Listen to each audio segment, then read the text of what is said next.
आगे प्रोग्रेस है। तो मैं मेरे अनुभव के आधार पर कह सकता हूँ, हो सकता है आपके जवानी में आपको तकलीफें हो। अच्छे से सुनना, आपके जवानी में आपको तकलीफें हो, आपके जवानी में आपको परेशानियां हो, लेकिन इतना निश्चित कह सकता हूँ, बुढ़ापा मजे में जाने वाला है।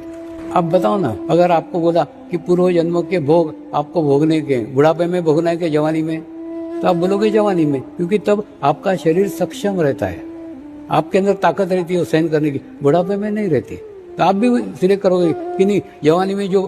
और ऐसा क्यों हो रहा है? आप उस मार्ग पे चल रहे हो जिसमें दूसरा जन्म ही नहीं है, तो वो भोगना तो पड़ेगा ना। जो पूर्व जन्म के कर्म है ना, वो भोगना तो पड़ेंगे। वो किसी से नहीं चुके हैं, वो एक नियम है, वो आपको भोगना ही पड़ेंगे। तो ऐसा नहीं कि इस जन्म में नहीं भोगा तो अगला जन्म ही नहीं है। सारा हिसाब किताब यही खत्म होने वाला है।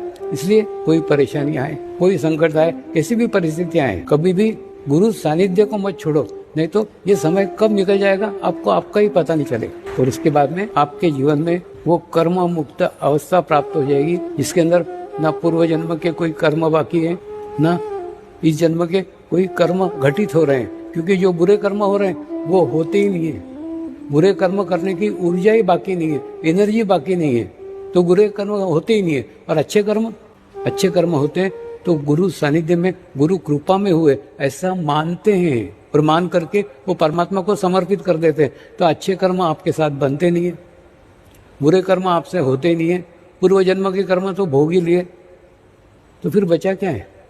कुछ भी नहीं बचा। तो एक कर्म मुक्त अवस्था आपको आपके जीवन काल में मिलती है, उसी को मोक्ष कहते हैं। मोक्ष कोई बाद में, मरने के बाद में नहीं मिलता।